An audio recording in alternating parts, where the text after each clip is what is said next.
Traditionally, a balanced market was considered probably a 4 to 6 month supply of inventory, sort of when the amount of houses for sale was kind of equal to the amount of buyers out there in the market. So obviously, during the pandemic, we spent a couple years under 1 month.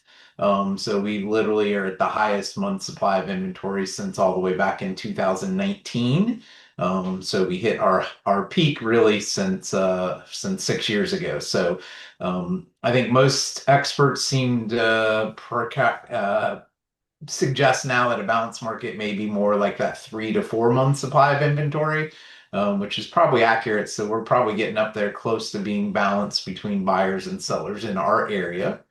And the last one in kind of this initial batch, we always like to take a look at what is this sort of average list to sales price ratio. So still pretty strong on that front.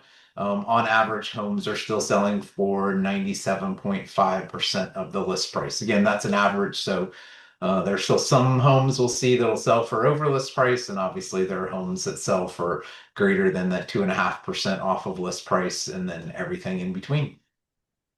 Yeah, so I think that is a good point to make for buyers to look at, right? That things are not necessarily selling for full asking price. So yeah, if you're a buyer out there.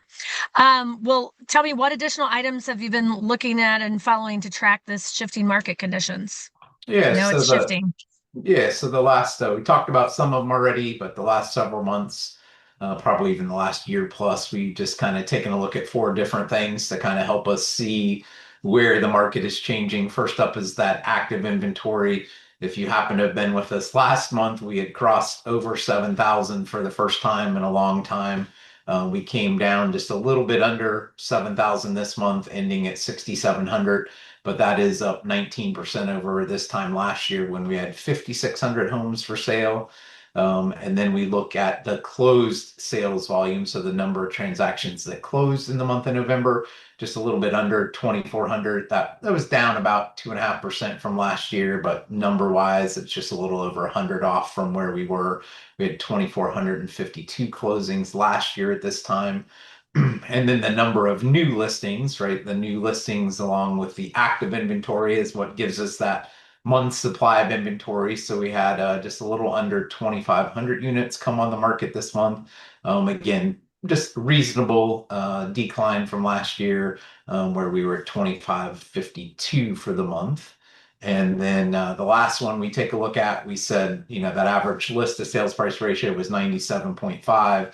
Obviously, some selling under, some selling over. So we did still have almost 12% of homes sell for over list price last month.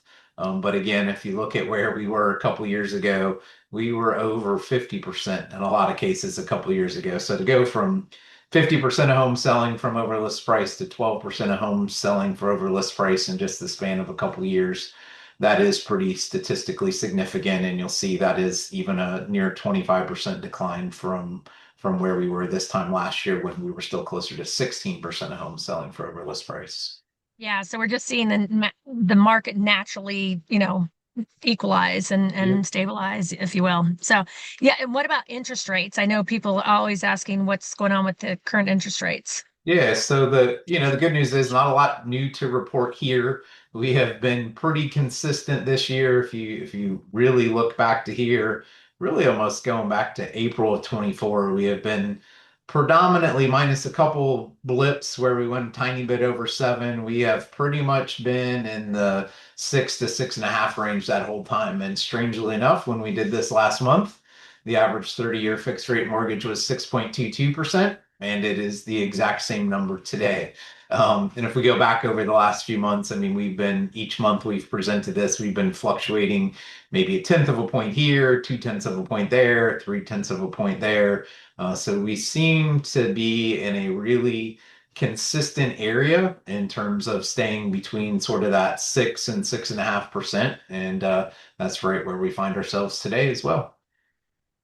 So a solid, stable time for buyers or sellers, right? So any final thoughts on the market as a whole? Yeah, so I always try to pull in something. I don't like to look at national statistics a lot because real estate really is hyper local, but I think this one makes sense, right? So for the seventh straight month nationwide, there are more than 1 million active listings. So again, we already went over the number for what it was here, just a little over 6,700. But that kind of shows nationwide, right, that we have sort of come back into that balance. Some places are probably even skewing a little bit more to buyers. We are still slightly in the seller's market here in our area, but we normally trail very big metropolitan areas on the coast and in the south by anywhere from 6 to 12 months. So we'll probably continue to see that. So I think that the key things there is, if you're looking at buying, you certainly should have some more options. Things are staying on the market for a little bit longer, so it's not necessary that you have to get to every single home in the first day and decide on the first day. There's still some instances of that. I don't want to paint the picture to be too rosy. And that also means there might just be some opportunity for you. And I think the bottom line there is if you need some help spotting the best options that might work for you, winter is actually not a bad time. I went out with some new first-time home buyers this past weekend, right when our snowstorm hit, and you're sort of the only ones out if you're going out at this time of year. So your competition is a little bit less. You might have the opportunity to find a little bit better of a purchasing opportunity for yourself financially. So, don't hesitate to reach out and let's learn a little bit about what your needs are, what your timing is, and you may be surprised. The winter months might actually be favorable for you instead of waiting to spring. Absolutely, absolutely. Less competition from the buying side, right? To out there looking. How many people want to tromp through the snow? So you might be the lucky winner.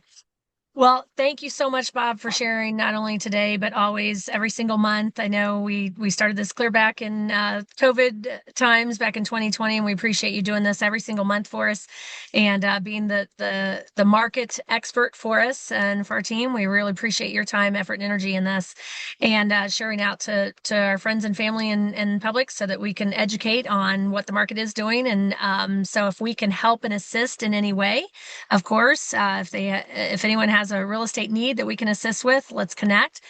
You can always contact us at the Evelo team at info@eveloteam.com or at 317-863-9011. Of course, that information is right here, or you can visit us on Facebook or our website. Thank you so much for joining us today. And again, thanks, Bob, for your help. And we want to wish everyone Merry Christmas, Happy Holidays, and we'll look forward to seeing you in the new year. And as always, thanks for watching and make each moment count. Bye bye.